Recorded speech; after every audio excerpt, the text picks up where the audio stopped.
talk a bit about floors. Floors have come full circle. Prior to the mid-1900s, solid wood floors were standard fare. However, due often to the lack of today's durable finishes, and thus the work to keep them in good shape, asphalt, tile, and linoleum coverings were often go-to staples, covering those wood floors through the mid-1950s.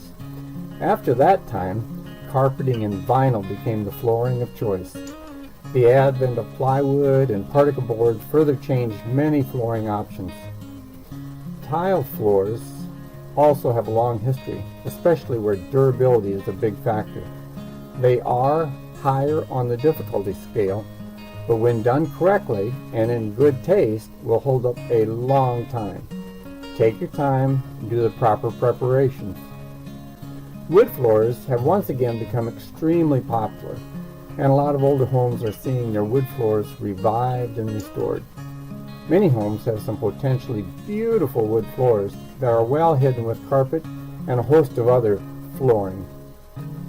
It does involve some elbow grease, but restoring them is doable and very rewarding if it's done right. I do cringe when I see jobs where somebody seriously cut corners.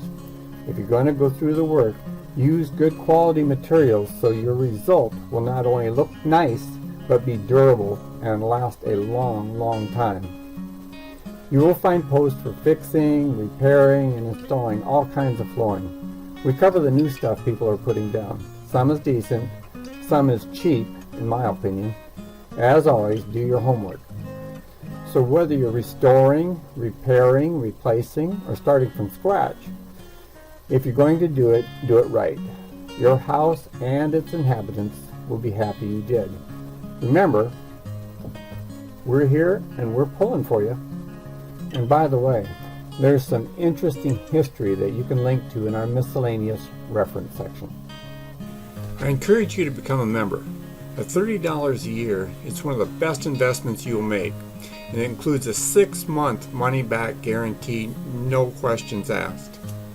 Put all of our resources at your fingertips in less time than it takes to make a peanut butter sandwich. You'll be glad you did. For your information, we also believe in good causes, and as such, a portion of each membership goes to World Vision to help provide safe drinking wells to those less advantaged around the world.